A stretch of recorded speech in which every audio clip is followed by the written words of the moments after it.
Wouldn't you like to get away? Be glad there's one place in the world where everybody knows your name, and they're always glad you came. You wanna go where people know people are all the same. You wanna go where everybody knows your name.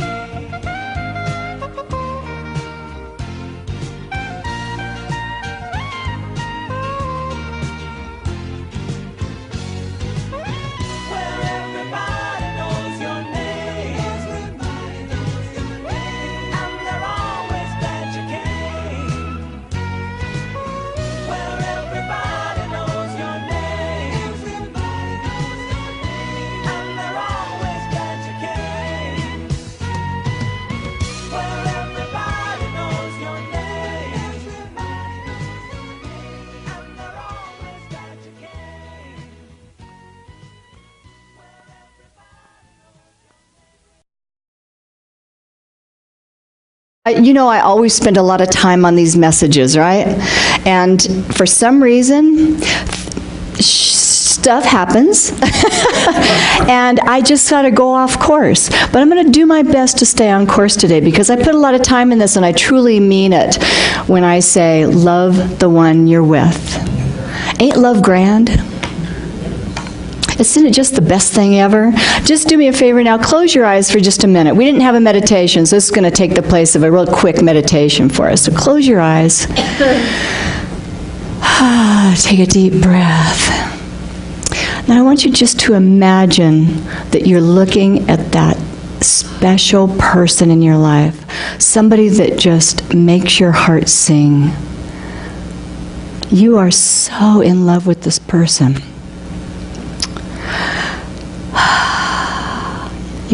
You can feel, you just wonder, how am I so lucky? How did I get so lucky? This person is so compassionate and loving and caring, and they're on the same spiritual path I am. I just want to spend the rest of my life with this person. And you think to yourself, if I love this person anymore, I swear to God, I'll just float off into upper space. So now open your eyes. How many of you were looking in the mirror? Hallelujah. We got one. Go, girl. Two. Okay. 1, 2. We got a bunch of you. So, okay. But most of us don't do that. I think most of us have struggled most all of our lives with loving ourselves. And yet, who do we spend the most time with? Okay, not most, all the time with. So, and who are you going to spend the rest of your life with? There's only one person. It doesn't matter who comes and goes in our life. It doesn't matter whether it was your parents, your co-workers, your friends, your husband, your next husband, and your next, in my case. So anyway, well, you get the picture. You know, it's not that big of a deal, because this is life. There's a lot of energy going around, and you're going to have a lot of stuff in your life to come and go, but you're always yourself. You always have yourself. So I have to believe that this is probably the biggest lesson we have to learn in our lives, don't you? I mean, it must be, because it seems to be the hardest, and the best lessons and the most important ones are never easy. If it was, everybody would be doing it, right? So, I mean, just think about it. How many times in our past has a job, a relationship, a school, a hobby, something has been what could be turned, it just hasn't turned out the way you thought it would be. We have the worst problems, we have the worst habits of calling these things failures. And you know, that word itself has a terrible energy around it, but yet we heap it. Every time something doesn't turn out the way we want it, we heap that on ourselves and call ourselves a failure. Failure? You're still here. You're not a failure if you're still living. So what if we, in our minds, what if we take that feeling of being a failure that we relive and replay, rewind, replay, rewind, replay every day of our lives, what if we make it a lesson. And we replay that lesson. We rewind and replay that lesson. Rewind and replay that lesson. And you take the place of that failure. Because there is no failure. There's only lessons. The only time you fail is when you don't get the lesson. So the most important thing is to be able to reframe a failure into a lesson. That's one of the things that I want to talk about today, because I've been there. I get it. You know, it's like, oh, I failed at this and I didn't do this right, and we just want to be successful at everything we do, but that negative self-talk and thoughts chips away at our self-esteem if it goes unchecked. It just does. It's not a good thing. The vibration gets lower. You start feeling really crappy. Your world falls apart, and then you wonder why. Why did this happen? Because you called yourself a failure. So your subconscious now has to go out and reflect those beliefs back to you. It goes out and finds every person, every butthead in the world is going to now come up in your face. Every bad situation, every negative event is going to be called to you. We don't want that. And yet we bemoan the fact that we attract these things in our lives. There's only one place it starts.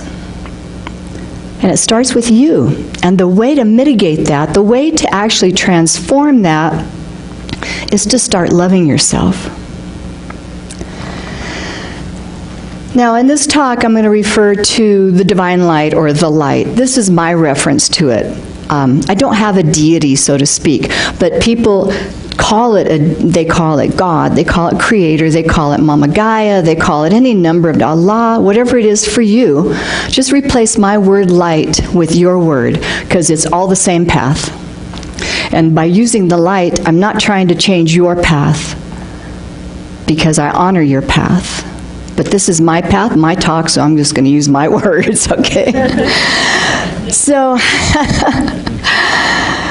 I think most of us come to CUL for a couple of reasons, and that is either we want to congregate with other like-minded, spiritually ambiguous, okay, let's call us what we are, spiritually ambiguous, because very few people here are on that straight and, draw that black and white line. So we're here to congregate with people of like-minded spiritual ambiguousness. Or we want to connect to our own unique version of what the light is. I mean, how perfect is that? Because you're creating as you go. So every few weeks, every few months, every few years, you're recreating yourself. Your beliefs recreate with that. And you can't help but have maybe just a slightly different view of what the divine is for you. And it's absolutely perfect, whatever it is, at any given time. There's no right or wrong, and especially not here. You'll never hear us say that. So just...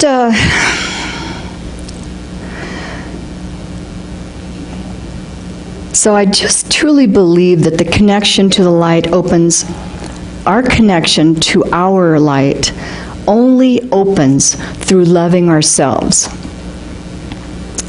And the more we love ourselves, the more we can feel the reciprocal love. And it's not even reciprocal.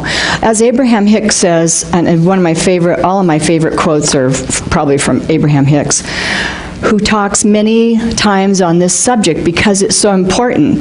Many believe that source is outside of themselves. She's saying source like I would say light. And that you are separate from source and being tested in some way. But only you can cause the feeling of separation from your source. That's all that negative emotion is. It's your choosing to separate yourself from source.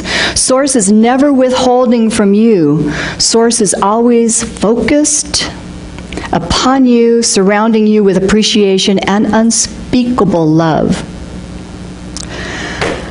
So just yesterday, after writing out my notes again, I sat with the question of, well, if the light is always focused on me and surrounding me with appreciation and unspeakable love, why wasn't I feeling it? So one of the ways I evaluate these questions, because I have a lot of left brain going on, I evaluate these questions and situations and people, and I do that by expanding my view of what I see right in front of me. So I have to decide on a course of action, and I recreate scenarios to see what my best path forward is. You know, you make a decision, in your mind, you make a decision, in your mind, you play out those scenarios. I mean, this is what I do. I play out my scenarios because I want to see what's going on. I want to see the broader perspective of what's in my world. So I challenge you to broaden your perspective. One way I do these processes is I put myself in the role of an active observer. I do this like during a meditation or even just sitting quietly at my computer. And then I kind of get myself, because I learned my self-hypnosis, so I get myself into like a semi-hypnotic state to where I'm getting into that theta brainwave. And I put my headphones on so I don't have any outside distractions. I pull myself up to a mountaintop or top of a tree or maybe even a building. And I watch what's going on. I watch what's going on. And I pick the situation that I'm wanting to recreate and to see how it works, but I watch my own unwanted patterns in this scenario. And I watch others' responses. This is the fun part. I watch other people's responses to what I'm patterning of myself. It helps me to regulate my behavior better.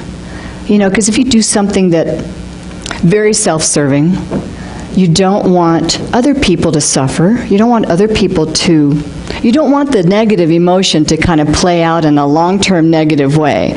So you regulate yourself by doing this, and this is how I do it too. So I watch those unwanted patterns, I watch the responses, I play out a scene to the logical end, and once I acknowledge the lesson of what it is I'm looking at, or decide on a future action, then I create the feeling that I want to elicit from that. Because that's where my power is in the feeling. You know, you can think it through all you want, but if you ain't feeling it, you ain't feeling it. Been there, done that. And that's when I come back to my present state, where I'm sitting there, and so now I have a really great idea of how I want to deal with situations. And that's really a simple version of what I do, and I always end with that positive feeling. So in that exercise, I discovered the reasons for the blocks in my connection to my source. It wasn't pleasant, and I ain't proud of some of it. I didn't like it, but the realization was I was sabotaging myself frequently. So what I was doing was I was not loving myself. Why? Why do we do that? And I couldn't feel something from somebody else or from my light if I didn't even have it for myself. It's just impossible. It's vibrationally impossible.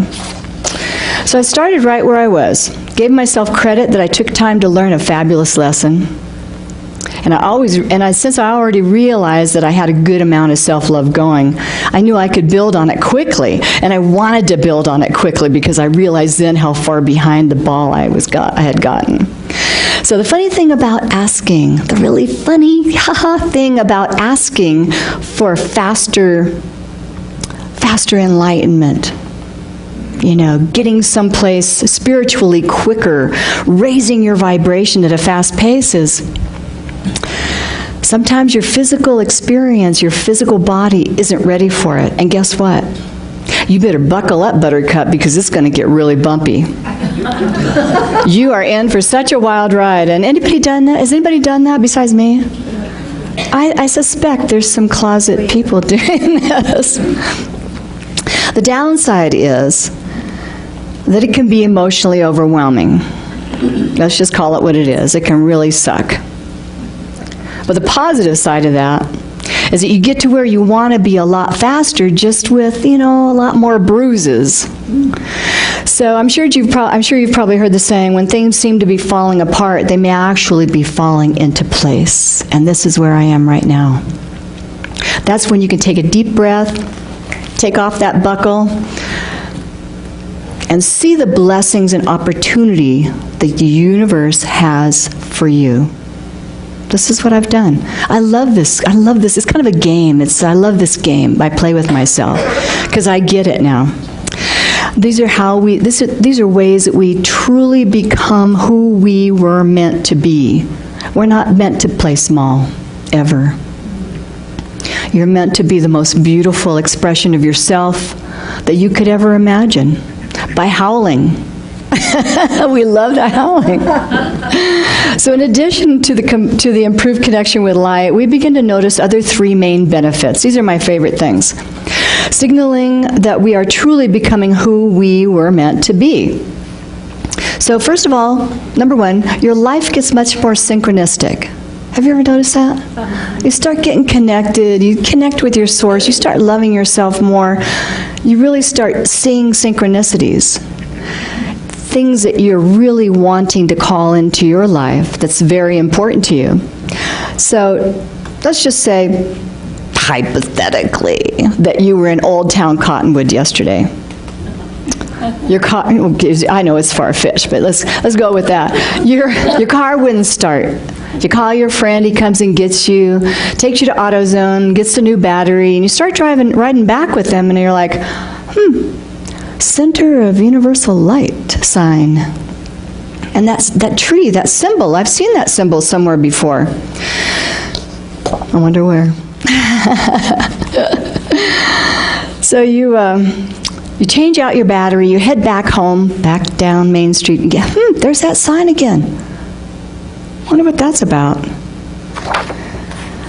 So now you're seeing that tree everywhere. You're seeing the words everywhere. You see the ad in the newspaper where you hadn't noticed it before, even though it's been running for 2.5 years. And your friend tells you, an invite tells you about CUL, or the drum circle, or the flute circle, or CUL Live, or our women's group, men's group, and invites you. And then one day your cable TV goes out. This is just the last straw. So you go online, start typing in www.cent, pop. Your search results pops up with Center of Universal Light. I mean, really? What are the odds? There's no odds. That's you raising your vibration with the thing that you're looking for. So you could have been thinking to yourself, here I am, I've been here a few years, I really want to find a spiritual community, I'm feeling disconnected. All of a sudden you're seeing all these signs, and they're all relevant to what we do here. They're all relevant. So I chose this story about our sign because you have no idea how many times I have heard a variation of this very same one. Sometimes it's the newspaper, but honestly, a lot of times it's just people driving by. So we have a beautiful sign. I'm glad it's getting attention. Another favorite benefit of mine is you notice you're beginning to read people better. People will blah, blah, blah. Your lips are moving, but the vibration and the behavior is not matching. So you go, what's that about? So me, left brain, I'm a researcher. I just jump right in. We had one guy back in Nashville tell us he was with the Army Rangers and blah, blah, blah, and he worked on the spy planes, and his vibration and his work and things like that just didn't match up for me. So early days of the internet. Nothing. Could find nothing about this guy. And all I could find was just the stuff that we already knew about him. So just things like this. This is what drives my juices, really. I like to find reasons to trust people. One of my mottos is trust and verify. Trust and verify. If you can't verify the truth, or if you can verify the truth, then you take action from there. So this is when you can start tapping into what their meaning is underneath their words. What's the vibration under their words? And really what you're tapping into is that vibration. That's nothing else. You're not hearing something that they're saying, not saying, or saying. You're tapping into their vibration. So why is this important? Well, it's really important. It's really invaluable if you're like going for a job interview, getting into a new relationship, even an old relationship. But it's knowing where you want to put your energy next.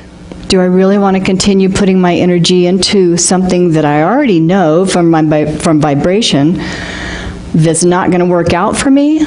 Might work out for somebody else. Not going to work out for me. You take away your energy from that person or that experience, that job that could just really not work out well for you, and put it into something you would. So it's not just about words and people and experiences, it's about your dreams as well. Your dreams are becoming much more vivid. You're getting more details in the dreams. It's becoming color instead of black and white. It's actual moving pictures instead of just moving movies instead of just pictures. So you're just getting deeper into your spiritual self. And this is what spiritual awakening is. I think it's one of the principles that all of us can agree that we're spiritual beings having a human experience. So we are just so much more than this physical life, and most of our life is non-physical. So how do we access that? Well, you do it by using the physical tools you were born with. 5, sometimes people are born with 6 senses.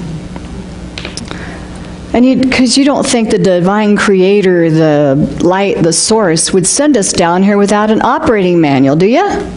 Well, okay, maybe it feels like that sometimes. But as human beings, we're born with these senses, and we can dial into those frequencies that each of them are responsible for. They're all tuned to certain frequencies, that we can pick it up like a radio.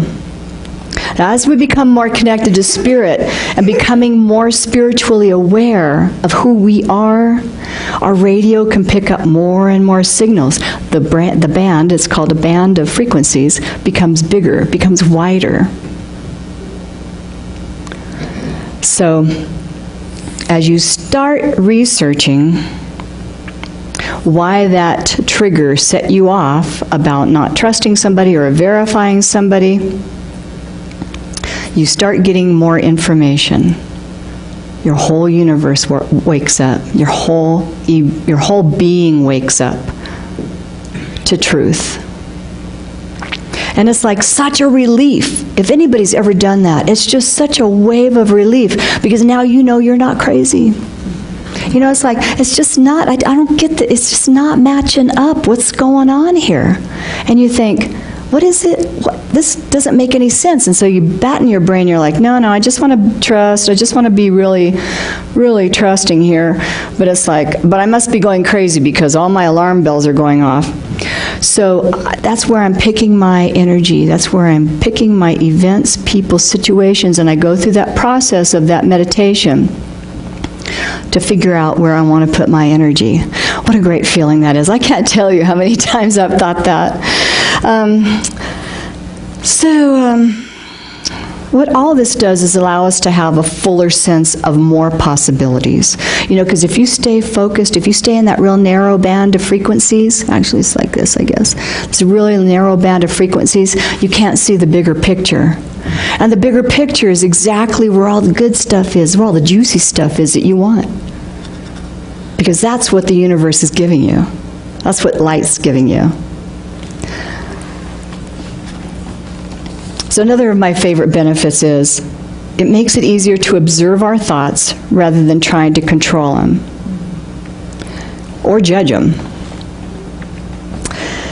What this means is that we can start seeing more clearly how our thoughts create and manifest in our lives. For example, a friend of ours had been told all his life he had ADHD. And you know, his parents, being good parents, took him to the doctor and they promptly put him on Adderall. Which is that's a recognized course of treatment for a child with ADHD. I'm not going to say it's the best, but it's the recognized one, and it does work. But our friend did not like the side effects. The side effects were horrible. He couldn't sleep, he couldn't eat. So as an adult, he learned meditation. He thought that might help. Because if you know anything about ADHD, it kind of makes you, not jittery, but just you can't sit still. Your brain's firing in all different areas. So he thought meditation would help him learn to focus, because that's all the problem was. He just couldn't focus in school. I can relate to that. Except during tennis season. Then all bets were off. I was very focused on tennis season. So as he started meditating, after the third day of meditating, he started weaning himself, I believe, off of the Adderall. I don't think that's something you really want to just quit. So, because it's kind of like an amphetamine. It just works differently on people with this brain's misfiring. Anyway, so it works a little bit differently on them. So he started seeing how continuing to take the Adderall was actually feeding into that belief, because he had to have the Adderall in order to focus. So once he started meditating, he saw the difference. He saw how he could focus his mind. And ultimately, he was able to change it by redefining himself as, he says, I just had a lot of energy, and I just have to ground it. Lots of times we ground here. We center and ground. And rather than believe he had ADHD, which made so much more sense for him. It made a lot of sense for him, and it made his life infinitely better. And he never took Adderall again. A Course in Miracle teaches that on some level you've resonated with everything that happens in your life. And what that means to me, rather than feeling like a victim or that the light is doing something to me, it's more like it's offering opportunities for me. What a cool superpower that is. Wouldn't that be awesome if you could just see all those opportunities the light is presenting you? So, if you do get into a negative state of thinking and manifesting, don't beat yourself up. Just observe and acknowledge how consistently bad thoughts negatively affect your life. That's a powerful first step towards changing your experiences. But don't get me wrong, it's not about changing your external world. It's about changing your internal world. And that internal experience is love. Start to recognize all the beautiful things about yourself. And I don't mean physically. I mean your tender heart, your caring of other people, how much love you have for others that you can direct into yourself as well. You're so unique and you're so intelligent. If you weren't intelligent, I don't even know. Well, you wouldn't be here for one reason. No, just kidding. Your sense of humor. Most of all, your heart. You will fall in love with you, and that's the love that will complete you, not the love of somebody else. That's fleeting. That's fleeting. So as you begin to love yourself more and more, you will begin to see the synchronicities. You get really good at reading people and events and situations. You start observing your thoughts and how you're creating what your reality is and what you're manifesting. So you just don't control them or you don't judge them. You just redirect them. Gently, lovingly redirect those thoughts. I try controlling my thoughts, and that's more of a something that puts up a block in my life rather than just lovingly redirecting. And I do it in steps. So,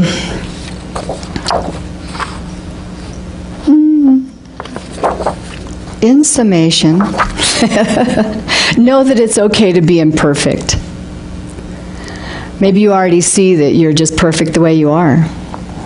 But if you think that looking outside yourself for love and acceptance will make you happy, or it's going to make you a better person or more connected to the light, you're missing a key element to your spiritual path, to your spiritual awakening. And that key element is to love yourself. Nicole does a great talk on loving yourself. She says she gets up in the morning, and no matter what her hair looks like, she looks in the mirror and she says, "I love you." Yes. And I think that's a beautiful way to do it. She'll be here on the 15th, so you can look forward to seeing her. But that key element is to see your uniqueness. Enjoy that uniqueness. Love that uniqueness, because there's nobody else like you. And see the beauty inside yourself. And if you ever need reminding, just call me. Thank you. With love, I send you off.